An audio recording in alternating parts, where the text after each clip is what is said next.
Hi, everyone. I'm Carol Fleck, and on behalf of the ADDitude team, I'm pleased to welcome you to today's ADHD Experts presentation titled School Avoidance and Refusal, Root Causes and Strategies for Parents and Educators. Leading today's presentation is Alana Cooperman. Alana is a senior social worker for the Anxiety Disorder Center at the Child Mind Institute. She works with children and families with anxiety disorders, ADHD, and emotional regulation issues. She provides evidence-based treatment in individual and group therapy. She also has worked with school administrators, teachers, families, and other clinicians to support students at school. As many of you know, student absenteeism is a growing problem. Anxiety is often the underlying cause for this behavior. Anxiety might stem from academic struggles, from bullying or peer rejection at school, or due to trauma or trouble at home. Whatever the reason, the outcome is often the same. Students refuse to go to school, miss classwork and tests, and fall even farther behind. In today's webinar, caregivers and educators will learn how to identify and address the underlying causes for school avoidance so that students can return to class feeling supported and hopeful. We'd like to begin today's webinar by asking this poll question to our live audience. What is the primary reason for your child's school refusal or avoidance? Please select your answers and comment in the text box under the video player to tell us more. For answers to common webinar questions about slides, transcripts, and certificates of attendance, click on the FAQ tab of your webinar screen. If you support the work we're doing here at ADDitude to strengthen the ADHD community, we encourage you to visit additudemag.com/subscribe and sign up for ADDitude magazine. Our summer issue is full of great advice from helping children build social skills to dismantling defiance and so much more. Subscribe to ADDitude magazine today for yourself or to share with a teacher or a loved one who could benefit from greater ADHD understanding. Click the magazine tab on screen to learn more. Finally, the sponsor of this webinar is Ironshore. Ironshore is a pharmaceutical company committed to the development and commercialization of innovative medicines that treat diseases of the central nervous system and meaningfully improve the lives of patients and caregivers. To learn more about a treatment option for people 6 years and older, go to ironshoretreatment.com. This webinar was supported by Ironshore. Ironshore has no influence on speaker selection or webinar content. So without further ado, I'm so pleased to welcome Alana Cooperman. Thank you so much for joining us today and leading this discussion. Hi, everyone. Thank you so much for having me. I'm Alana Cooperman, and I work at the Anxiety Disorder Center at the Child Mind Institute in New York City. At the Child Mind Institute, we are an independent national nonprofit dedicated to transforming the lives of children and families struggling with all sorts of mental health and learning disorders.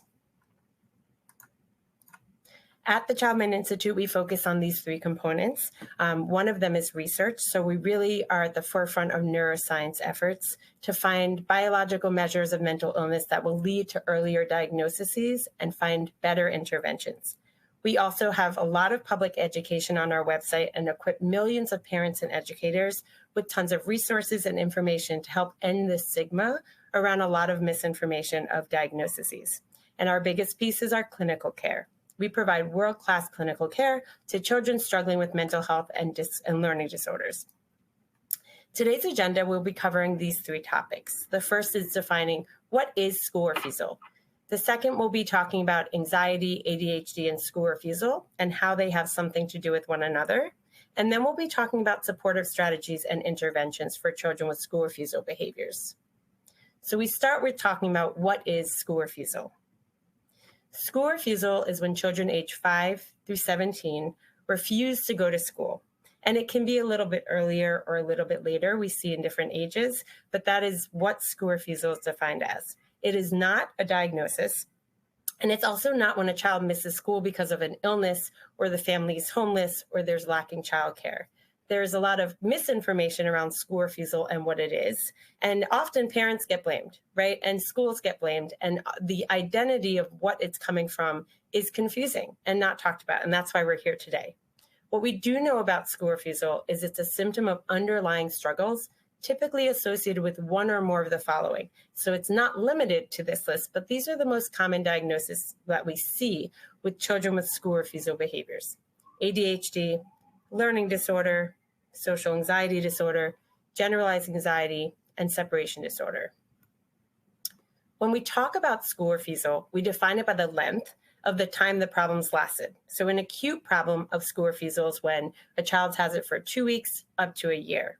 A chronic problem would be when that lasts longer than a year, and we can see it up to 2 years and sometimes longer.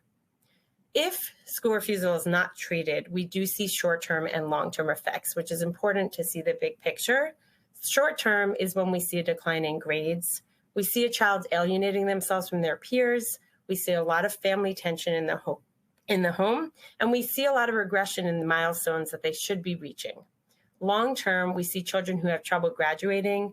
We see that increased tension in the home and struggles in their family. And as they become adults, we see that follow them. We also see anxiety follow them as well, and increase in anxiety and depression and potential substance abuse as adults, which is why it's so important that we get treatment for these behaviors. So what can school refusal look like? I made two lists for us here. One is the more obvious symptoms and one is the less obvious, though for you, these can vary, right? For every child, school refusal looks very different. For elementary age children, we see commonly, right, the refusal to actually physically go into school. We see trouble separating from the parent. Maybe they're clinging or grabbing to you. We see tantrums when it comes to talking about homework, talking about school, doing homework at night. And we see verbalized worries about school. They're saying they don't want to go. They're saying they're worried. They're saying they're upset. We also see a physical running away and avoiding actually going or running away from home. For older kids, it looks a little bit different in terms of the refusal. Sometimes finishing a morning routine, they might stop, or at night, they might refuse or kind of procrastinate to do their homework. We see older kids leave school early, try to skip class, try and avoid class or avoid certain parts of the day by going to other areas of the school or going to the nurse. We also just see a lot of negative talk. But the less obvious symptoms can sometimes be sleep struggles, either falling asleep or waking up in the middle of the night. For younger kids, they complain of stomach, headaches, or nausea or vomiting. These symptoms can vary. We do see them in older children, but sometimes older children have more physical symptoms of panic attacks, and they describe it in a different way. For younger kids, the teachers might report that there's a change of behavior noticed in the classroom. Their mood might shift either at home or in school, and they generally start to have worries about other things as well. For older kids, we see that defiance, right? Kids may not be able to outwardly say, this is really hard, I'm struggling. And so we see that in the defiant behavior at home or in school. For older kids, we also see a lot of irritability and anger towards peers and family members.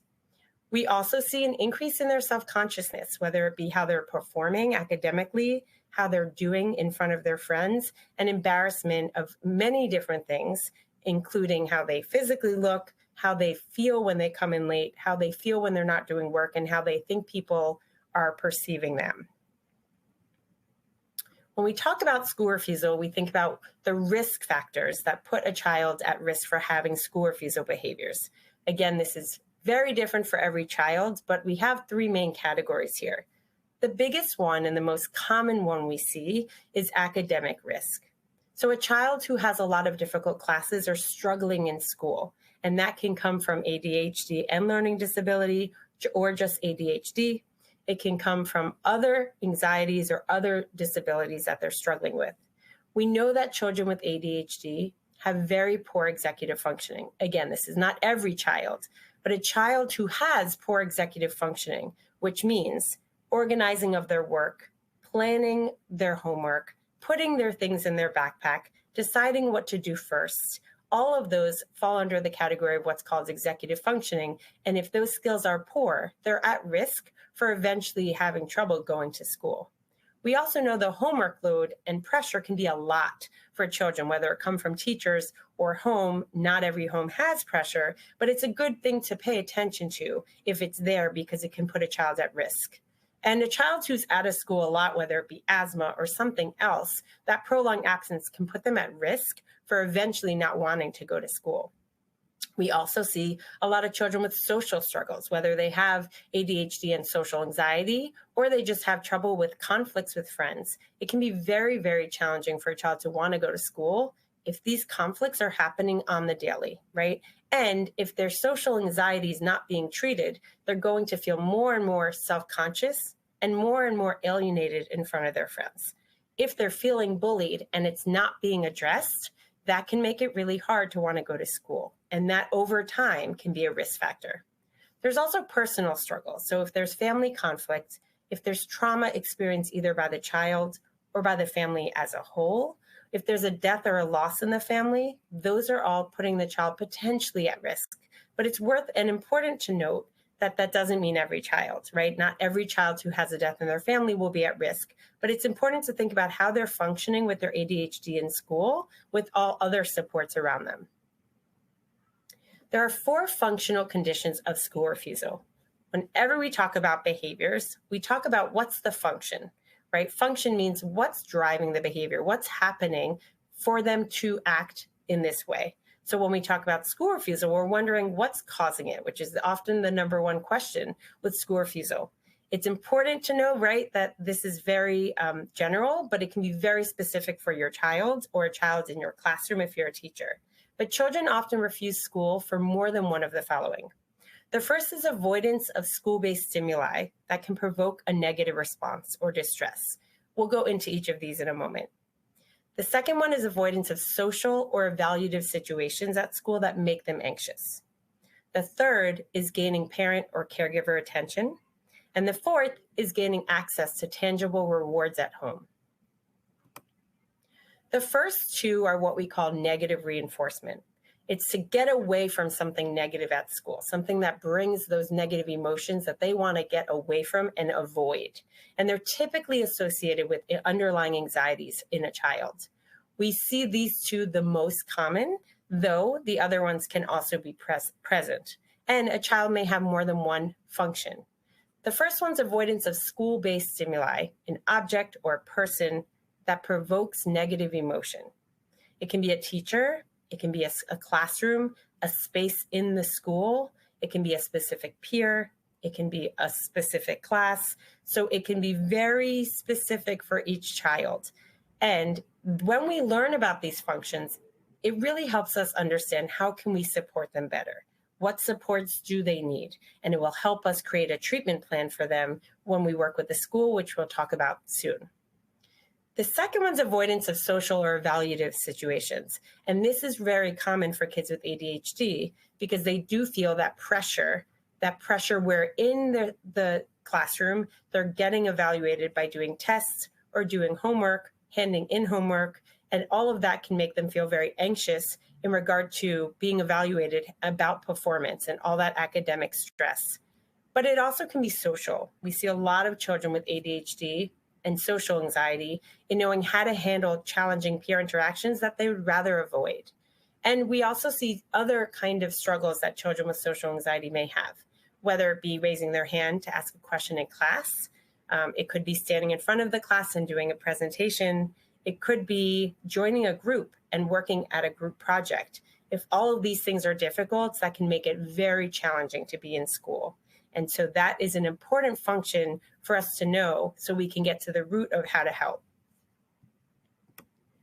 The other 2 functions serve as a positive reinforcement, something they want to have access to. So the first one here says gaining parent caregiver attention. It can be for a child who has separation anxiety, a child who wants to stay close to a parent, perhaps who's often gone. It could be just wanting extra attention if there's some family dynamics that are difficult. And it could just be a child who struggles with separating in general with someone in their family. We don't see this as commonly, but it can be there. And the fourth one is gaining access to things at home. That could be video games, their iPad, hanging out with other friends who they know will be home, or hanging out or doing different activities that they want to do that they don't think they get enough time with. So it is so important where we start with the function to know what is the reason this is happening. So then we can create a plan for how we can support.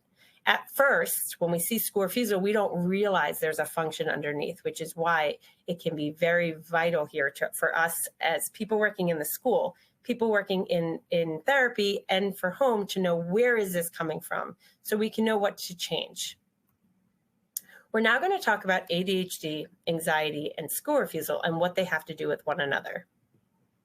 When we talk about anxiety, we know that it's a normal and adaptive bodily system that tells us when we're in danger. We all have it, and it's a good thing we teach kids to have. If you're crossing the street here in New York City, it's dangerous at times. You need to look around, and if a car is coming your way, anxiety tells us to quickly move, right? So anxiety can be a safe, important thing to have. However, when we have a lot of anxiety, and commonly children and adults with ADHD do have anxiety, we often have a system in our body that we call a false alarm telling us that something is wrong, that there's danger when there's actually not. And so our false alarms start to go off when there's a non-threatening situation. But your brain and your body is reading it as this is dangerous. Something bad is here. Something bad is happening. We need to go into fight, flight, or freeze response. Fight or flight are the common ones that people hear, but we add freeze here because sometimes kids don't know what to do and do nothing and cannot move. But we often see flight when there's anxiety. Avoidance is a very, very common reaction for kids who have anxiety and ADHD. And for anyone with anxiety, if you think about something you don't like as an adult, avoidance is a very common reaction. And we're going to talk about what to do when there's avoidance. For children who have ADHD, there are a lot of struggles that they face on the daily that can increase their anxiety. So school in general can be very challenging on different levels, and this can vary per child, right? For some kids, it's math. For some kids, it's reading and writing. And for some kids, it's all of it. For children who have ADHD, it can be very hard to focus, right? And so they're very easily distracted. You then pair that with all of the different things hanging around the room. And sometimes there's a sensory overload. They feel very overwhelmed by all the different things around them and all the different information being given to them and told to them.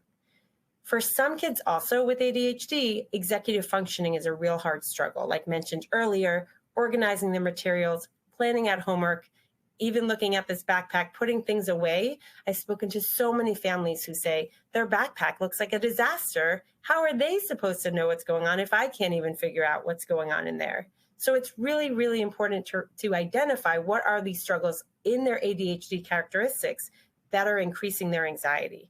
Catching on to those earlier can make it really helpful to then see what pattern they need and what supports they need as they continue on. Children with ADHD also struggle with impulsivity.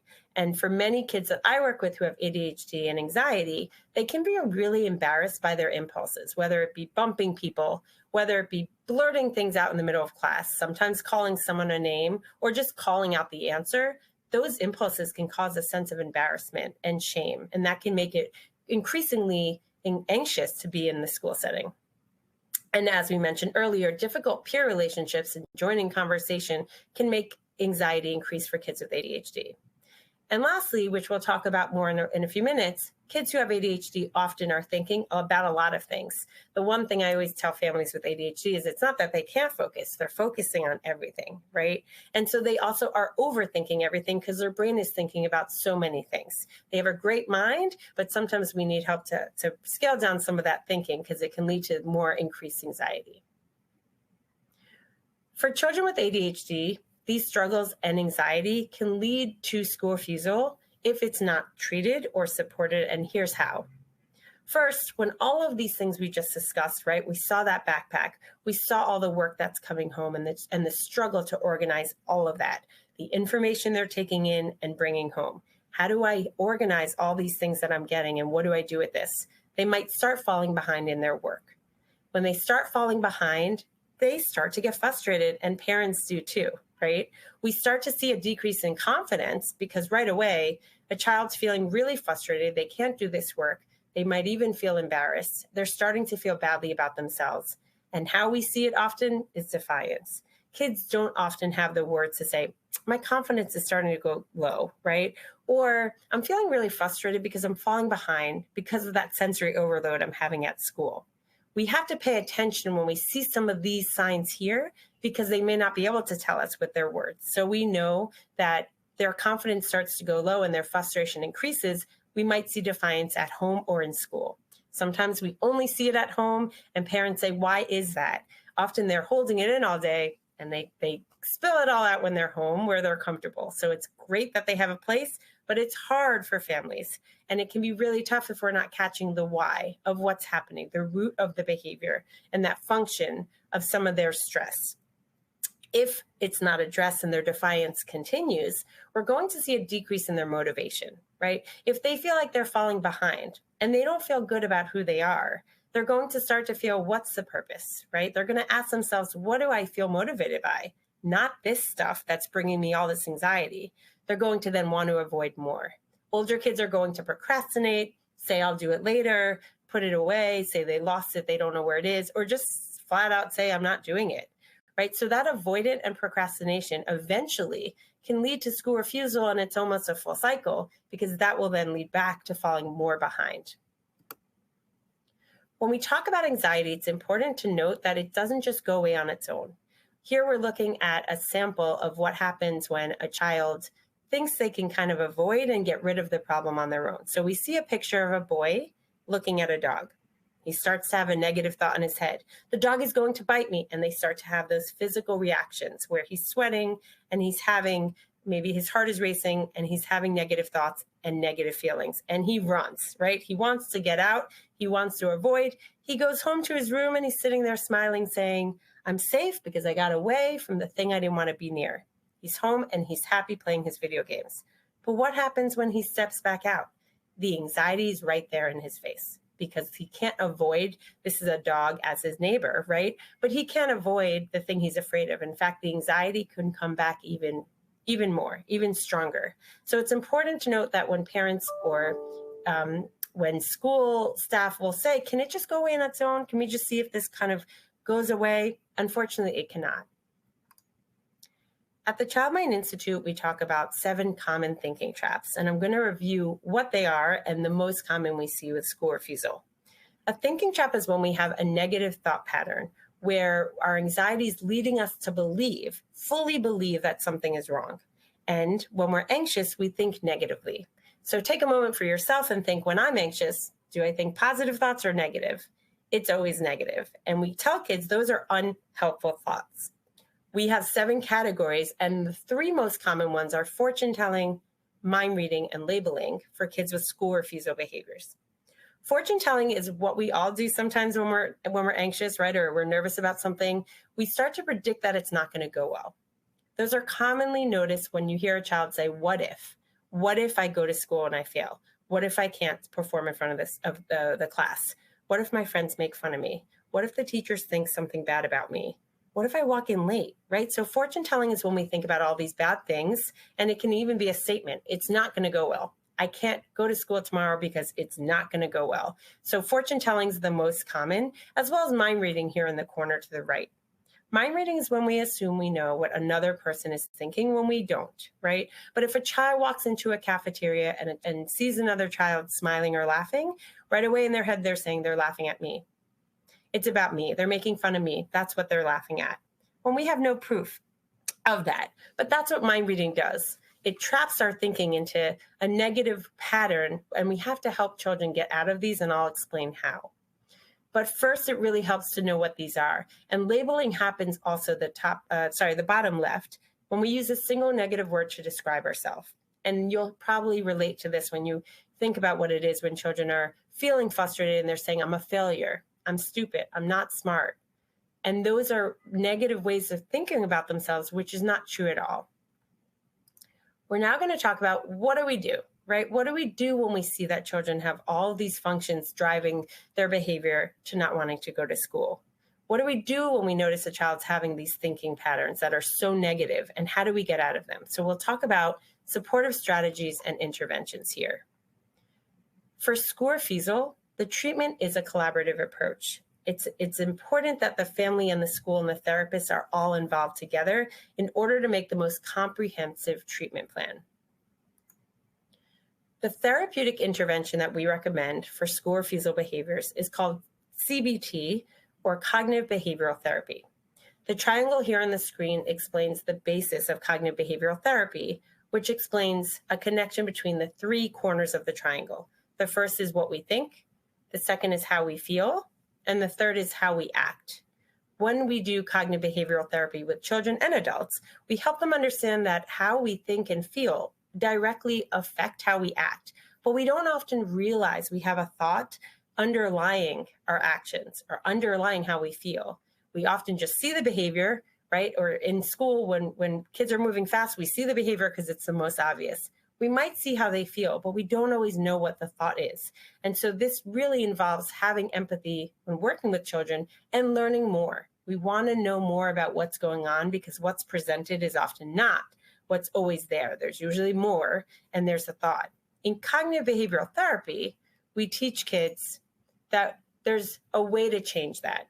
So first we have them identify what thinking trap's going on. What are some of the functions? Again, that learning the function helps us learn how to support them.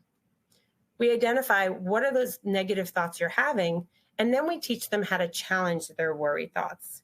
When a negative thought is presented, for example, when I go to school, I'm going to do badly at everything. We teach them to challenge that thought with a series of questions that sound like, what are other options? How likely is that to happen? Has it ever happened before? We even sometimes ask kids, what would you tell a friend with this thought? When we think about what are other options, it's helpful because when we have anxiety, it traps us into thinking only the negative thought and only that thought can be true. But when we challenge it to think, well, what else could happen? It helps us replace that negative thought with a positive one. Another main component of cognitive behavioral therapy is something you may or may not have heard of. It's called exposure therapy. Exposure therapy works to help the child avoid the avoidance. So instead of avoiding school, we are putting together a plan to help them gradually get to the thing and face the thing that they're afraid of. We don't just throw them in the school or throw them in front of dogs, whatever they're afraid of. We work in a very systematic and gradual way, which I'll show you and explain as we go. What we're doing here is helping build what's called distress tolerance, our tolerance for things that are uncomfortable. And the more children are exposed to the thing they're afraid of in small incremental doses, the more they teach their body, I can do this even though it feels really uncomfortable and even though it's really hard. They eventually will learn what's called habituation. I can get through this. I can get through this difficult moment even with all of those things. So we use the example of a child going into a pool, or anyone really, right? Think about when you step into a pool, it's freezing. When you stand there for a moment, all of a sudden the temperature feels a little different, but the temperature didn't change. Your body got used to it. And then you might go in a little bit more, and then you might go in a little bit more. And that's a really good example of what exposure therapy looks like. What you see here is called the worry hill, and it's designed to look just like a hill or a wave.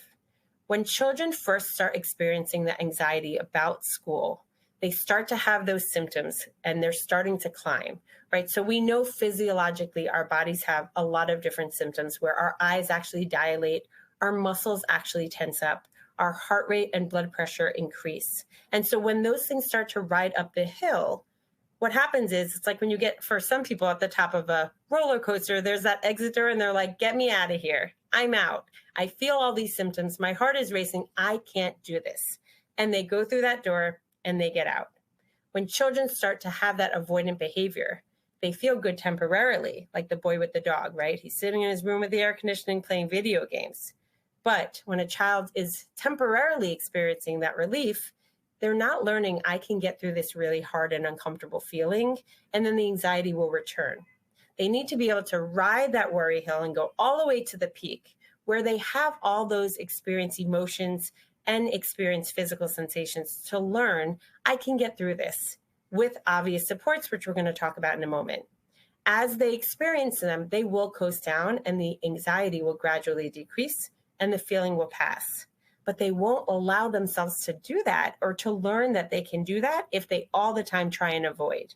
And so that's why we use exposure therapy as our main component, along with the cognitive piece. This is a sample of a hierarchy. This will look different for every child.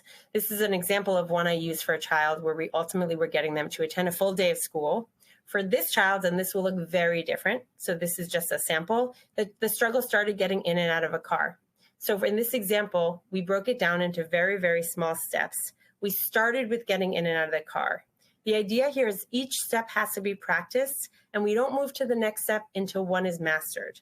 We don't expect the child to say, no, I'm no longer anxious at all. But on a scale of 1 to 10, we expect them to move down a little bit. If they started at an 8, we're going to have them practice over and over and over until they reach a 4 or 5.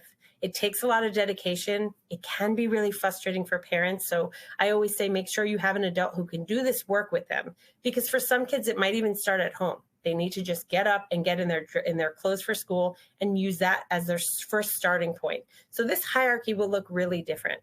An important component here is adding on a very motivating reward. For some kids, a snack is not enough.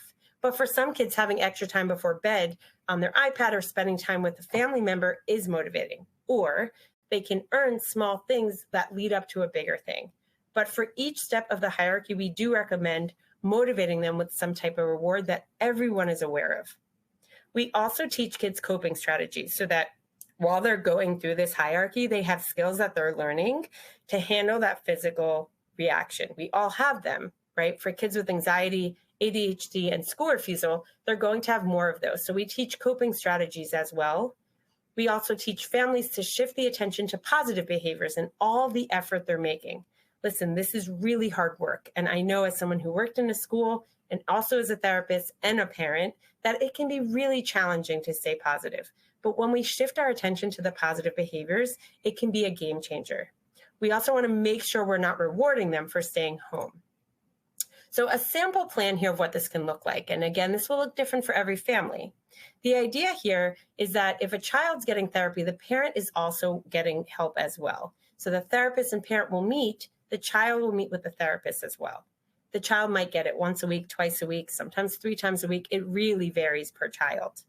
We also will collaborate with the school and make sure that there's a point person and a go-to, a child-friendly person who that child really feels safe with. That's going to be our person every time the child is doing these steps on the hierarchy. And we have to have a clear and gradual reentry plan that's created by the child, but also the school and the therapist and the parents are all part of it, right? So we need to make sure that it's a very clear and gradual reentry plan. If the child is not ready for a step, then we can't move on. So it has to be gradual. And the reward and consequence system is going to be very clear.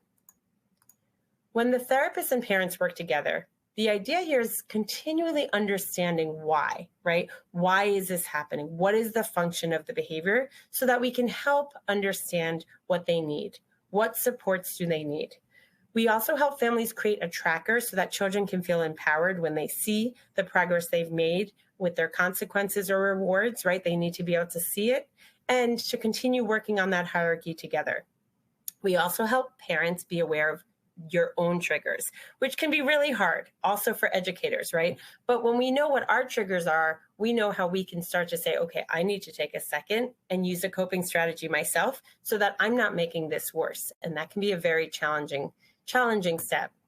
When we work with the school, we also want to help the school understand what's the function here, because then schools can put in supports. Again, this looks really different for every child, but when the school knows the hierarchy, knows this plan, and there's also a check-in plan with the parents, then they can start to say, as a school, what do we need to do?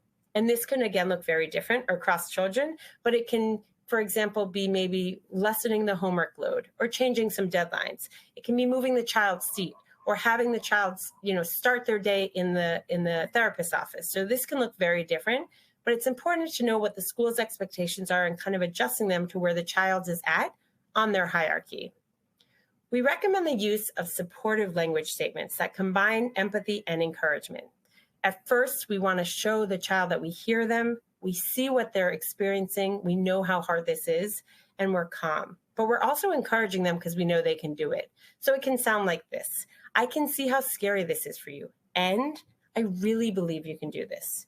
I see this is really hard for you, and I also know you can do hard things. And sometimes it helps to remind them of a time you know they were anxious and they got through. So I know you're feeling really anxious right now. And I also know the last time you felt very anxious, you felt so proud of yourself when you pushed through. I see this makes you uncomfortable. Once you're inside, you're going to feel so happy and you're going to love being there. So this is going to sound different for everyone.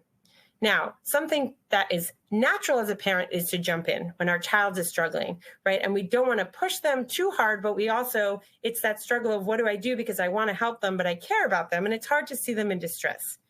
Unfortunately, if we remove them from the thing that makes them hard every time, we are continuing that cycle of negative reinforcement. So here's an example. A child's asked to get ready in the morning for school. The child begins to cry and scream. They don't want to go. The parent sees the child begin to get emotional and feels anxious themselves, right? And that's a natural human reaction. When a child or a child of ours or a child in our class is struggling, we want to help and jump in. The parent then might say, it's okay. Like, you don't have to go to school. This is really hard. And then the child and parent calm down. No one's anxious. Unfortunately, now, just like that worry hill, the child has learned, oh, I can get out of this, and that's the way I can get through, instead of pushing through and learning I can get through this difficult moment. So when the child is at risk, you know there are some risk factors, and you know that they're starting to have increased anxiety with their ADHD symptoms, you want to create some strategies in place the night before and the morning of. So at night, before school, it's important to think about what are some calming rituals I can put in place, some relaxing activities. Do them with your children. There's such a power in modeling with your children. So calming down strategies, let's do them together, right? Go on YouTube and find a mindfulness. There's something called body scan where you kind of relax every part of your body. So you're starting the evening in a calm way and thinking of some positive self-statements together. And then you're reminding them again in the morning and giving them some space in the morning, understanding they need a minute. Maybe they're learning some cognitive skills in therapy and they need a minute to think about them. Remind them of their incentives, but also remind them of what the consequences will be, and keep calm as much as that's difficult. Refrain from adding pressure or having an emotional reaction. If nothing else is working and the child needs to stay home from school, you've tried everything you can, keep it as boring as possible. Some families have apps where they can turn the internet off and only allow them access to devices after school hours. You can give them chores or schoolwork to do. Meals should be pretty boring as well, and you might even pack it as if they were going to school. There should be no rewards, no fun snacks, no play dates, or any outside activities. To help children with ADHD be more supportive at home with work, you can establish routines. So here on the right is a visual timer that I love because sometimes when children have ADHD, the sense of time can be really thrown off. Having something visual where they can physically see how much time is left is helpful. Also having a schedule, which I'll show you a sample of in a moment. But when they're doing their work, you also want to support the work completion. Help them schedule and plan out how they're going to do it. Check in with them and provide those understandings. Are you understanding what's going on? Do we need to shift how we're planning? And also provide a supportive home environment. Easier said than done, I know, but keeping your expectations consistent and routine. They can read through the lines when they see there's inconsistency. Praise them when you see them working hard, even if it's not correct. Praise them for the effort because there's so many difficulties for kids who have ADHD with academic struggles, and there's so many things that are hard. So do praise them for their effort. Here's a sample schedule just to show that it's important to include a brain break, which means literally giving their brain a break. For some kids who have hyperactivity as part of their ADHD, they might need some wall push-ups, doing some jumping jacks, running back and forth in the hallway. For some kids, it might just mean focusing on something else that they like for a moment. And it's important you keep this routine as much as you can the same. If none of what we've talked about is working and the child is getting therapy and it's just not enough, we now need to think, what are other options? The first is to make sure, and this might already be in place, but you talk to the school. You're already in communication about these functions and struggles, but now what do? We might want to request an IEP or a 504, which will give certain supports that it's mandated that the child receives, whether it be a smaller class whether it be a pullout for reading support, whether it be a partner work or one-on-one with a teacher, we need to make sure they have the supports based on the function, right? So if it's social and presentations, we want to make sure they're getting smaller practice with presentation in the classroom. You also might have to consider alternate school settings where there's more support or less children in a classroom. So a smaller class or therapeutic school. And it's last on this list, but it's important to consider that medication might be needed if the child's anxiety is so impairing that none of the different strategies we discussed today were helping. For the resources I used today, you can go to Child Mind Institute website, but like mentioned earlier, there are many, many resources on all sorts of learning disabilities and childhood disorders. The National Resource on ADHD, and the Columbia University Clinic for Anxiety and Related Disorders as well. Thank you, Alana. That was such an informative discussion, and we have so many questions, really great questions. But before we start the Q&A, I'd like to share the final results from today's poll question. We asked, what is the primary reason for your child's school refusal or avoidance? 32% said social difficulties, 22% said academic struggles, 21% said depression or another condition, and 18% said something else. So that's pretty interesting. Now let's get right to your questions.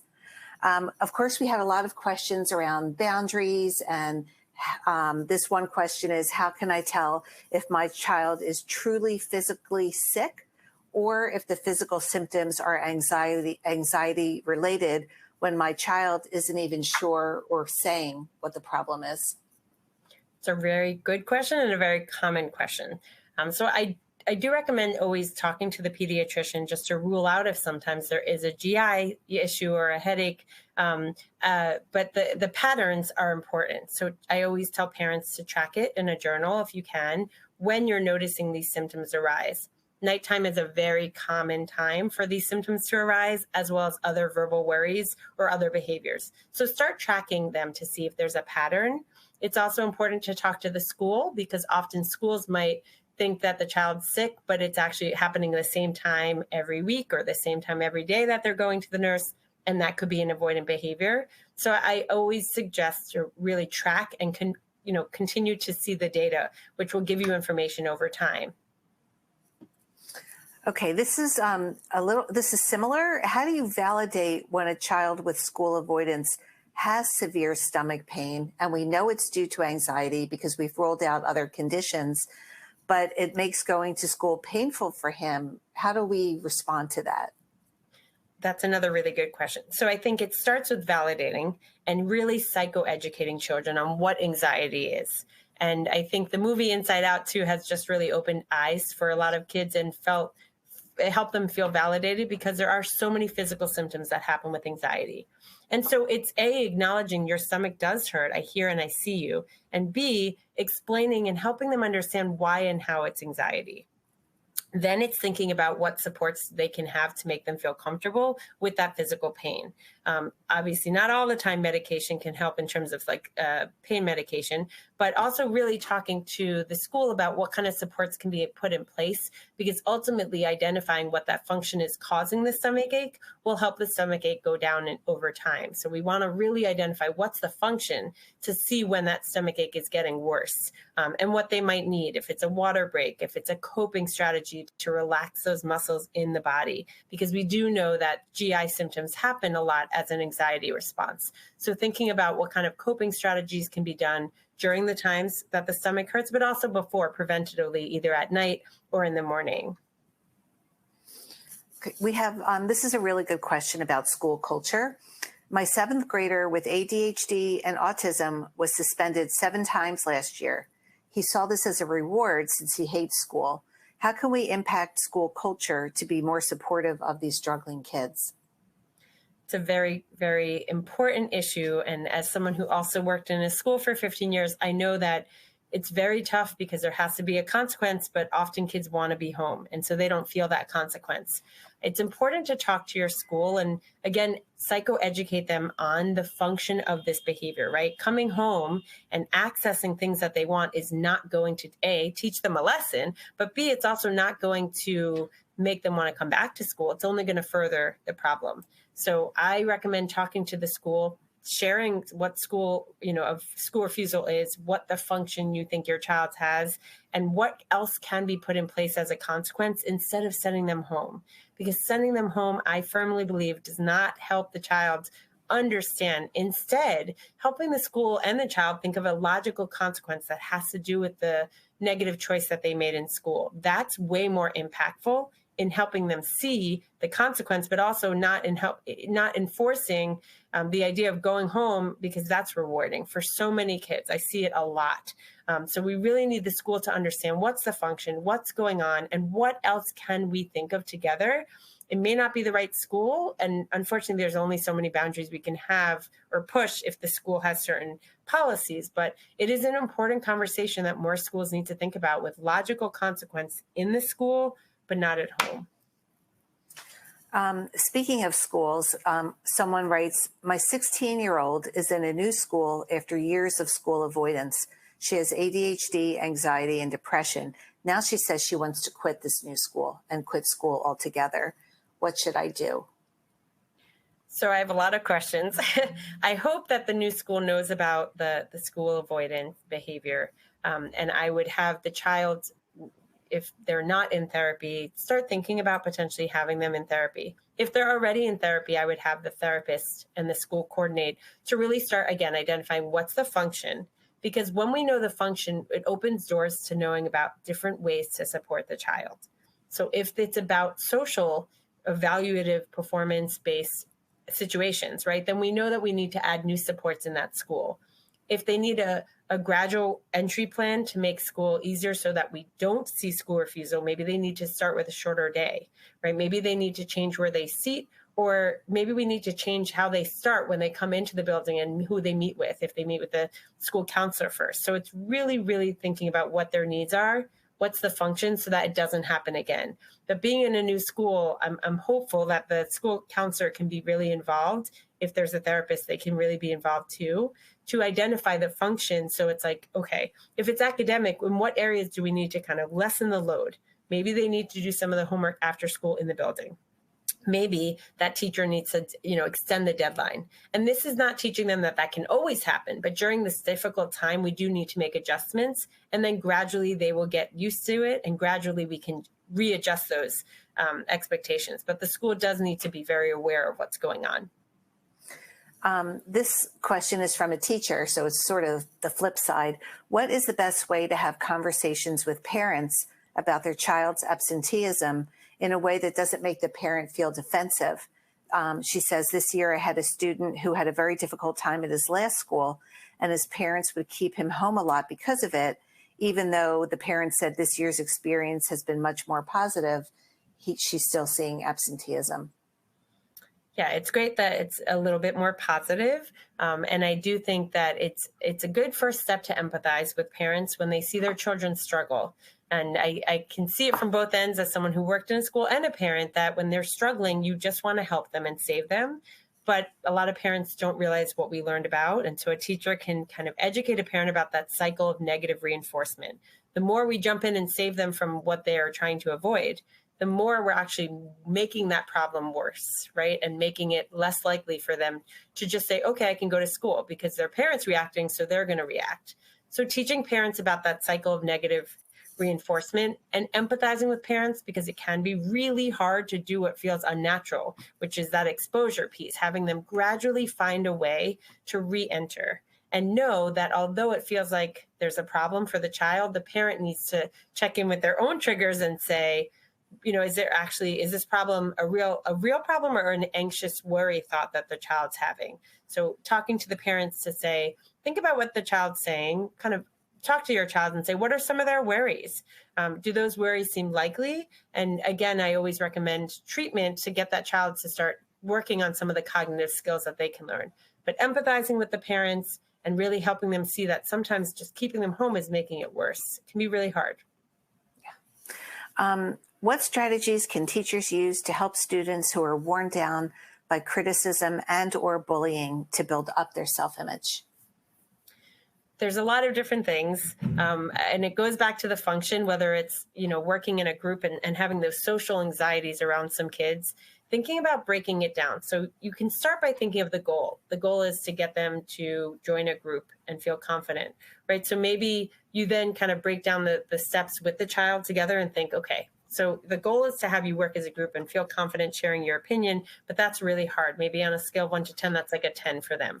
So maybe you start by giving them a partner, and you start by doing that in small increments, and then you might add a third friend to that group. If the anxiety is related to presentation, again, you want to kind of make your own hierarchy and think about the small pieces that you can help them with to achieve confidence as they go along.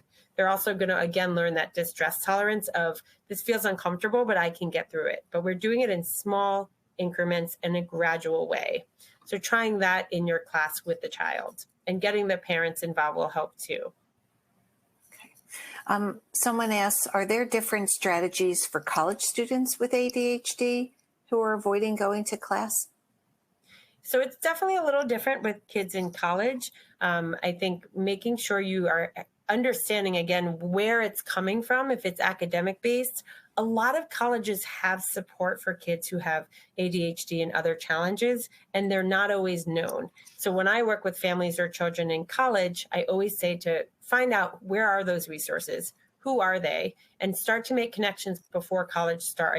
The summer is a good time, but as school begins, go and make yourself known and find out where and how I can get support. Because, for example, if a child gets quickly overwhelmed with taking notes, there's many note-taking programs in college, but there's also a lot of tutoring programs or writing assistance. So it's identifying their function in college first, whether it's the executive functioning piece, whether it's the organization in class when they're taking notes, or just coming home and having trouble studying, and then thinking of what supports they can implement based on the function of their anxiety of school refusal. Someone asks, how can this be handled in a virtual school or homeschooled atmosphere? So we did see a lot of this during COVID. And in fact, I think school avoidant and refusal behaviors increased since COVID. And it's more challenging because you have less access to less resources. But again, it's thinking about the function, right? So if it's about the workload, you might want to start decreasing the workload and thinking about how we can gradually get them to work on small things and then increase that workload more and more. If it's about the social aspect where they're embarrassed in front of friends and worried about being judged, you might have them meet in smaller group. You might have them have their camera off for some and then gradually put that camera on. You might, meet again with the parents. And if there's a therapist involved, to think where they're at on their hierarchy, and it's shifting the expectation. That's the hardest part for schools, but the biggest takeaway is that we have to meet the child where they're at on their hierarchy, or if we push them too far, it's not going to be successful. So really thinking, what are they avoiding? What's the hardest part for them virtually? If it's the screen, or if it's the work, or not having someone work with them, what supports can the parent put in place in the home as much as they can, or accessing resources outside the home? Okay. In your experience, how often does school refusal in high school continue at the college level? This is a hard question. I think it really depends on the child and their access to resources. It's also, some children may have medication where things move along a little faster if they were really stuck in high school. So it really is a hard question to answer as an umbrella answer, but it's identifying where their struggles are the most. I see it mostly in middle school and high school. So I don't see it as much in college, but we really want to think about what supports are in place to get them to college, what they need before they get there. Okay. Someone asks, how do ADHD kids respond typically to exposure therapy when they also have problems with working memory and applying what they've learned to perform? It's a great question. We make sure that the exposure therapy plan, the hierarchy, is very based on the child's needs. So we again, we can't move too fast on that hierarchy, because executive function skills are typically low and it can feel really overwhelming. So we make the hierarchy, I always make the hierarchy with the child. So we basically make each step very simple on what we're practicing. And then the child and the family are going to practice them throughout the week. And depending on the child, we determine a schedule on how often they're going to do that exposure practice, whether it be driving to and from school and getting in and out of the car, whether it be at home, getting their stuff ready and their backpack packed. The idea is meeting them where they're at. So for some kids, they can follow a few more commands at once, but typically it's very hard for children with ADHD to follow too many steps. And so we want to keep it simple and meet them where they're at. So finding a step on the hierarchy that's simple, and it's pretty much a one-step process that they can follow. Someone asks, what do we do when the avoidance is due to burnout from workload and there's not much that can be controlled about that? That's challenging when we're up against schools who are just kind of, this is how it is, and we can't change the workload. And that's when it might be time to consider a different setting academically if there's only so much the school is willing to change. I have found that even the most rigid schools, when they understand what's going on, they learn about school refusal, they learn about the function and what's going on behind what they see on the outside, they might be more willing to be flexible. But if they simply cannot be any more flexible, it might not be the right fit. And that can be really hard, but we want children to like being in school again, right? And so it can be a really hard decision as a parent to change schools, but an important one if we need to help them be successful. This is difficult. Someone asked, how does oppositional defiance disorder compare with these symptoms and strategies? How effective are they? So oppositional defiance can make it a bit more complicated in terms of the purpose or the function, right? When there's kids who have oppositional defiance, the function of their behavior is a little bit differently in terms of something they might want. If it's attention seeking from their peers or attention seeking from parents. So I always recommend working with a clinician if there's something that falls a little bit differently out of the realm of some of the diagnoses we talked about today.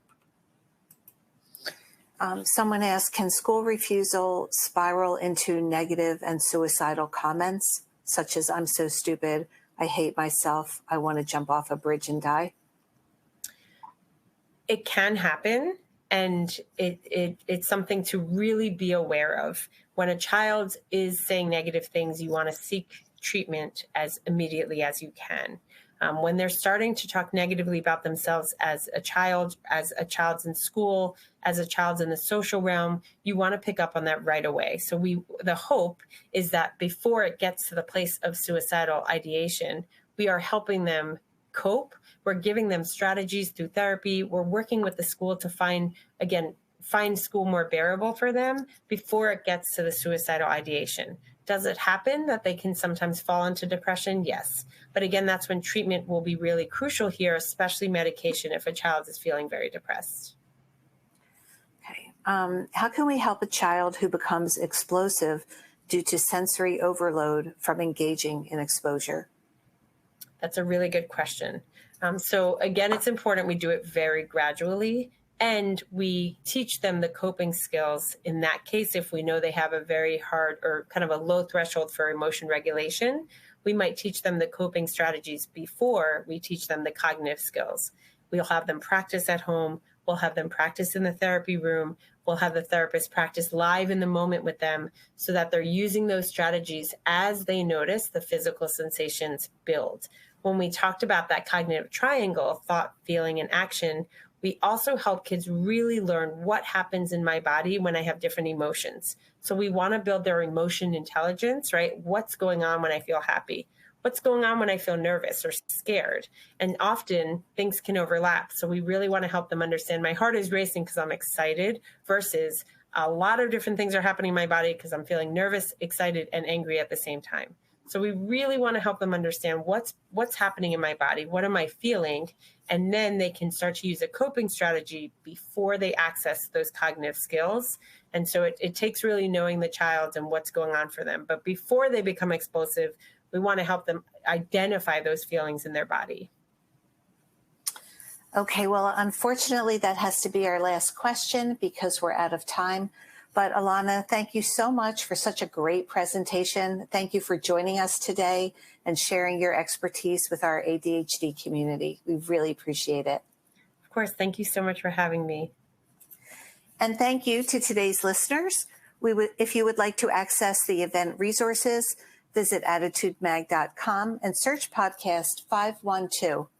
The slides and recording are posted a few hours after each live webinar. If you're listening in replay mode, simply click on the episode description. Please know that our full library of ADDitude webinars is available as a podcast. It's called the ADHD Experts Podcast, and it's available on all streaming platforms. Also, I wanted to mention that the School Avoidance Alliance is a great resource to learn more about school refusal and avoidance. The Alliance is providing 2 master classes for caregivers and educators. Listeners can use the discount codes on screen to enroll. We hope to see you again next week for our free webinar on college accommodations for neurodivergent students. Make sure you don't miss future ADDitude webinars, articles, or research updates by signing up to receive our free email newsletters at ADDitudemag.com/newsletters. Thank you, everyone. Have a great day.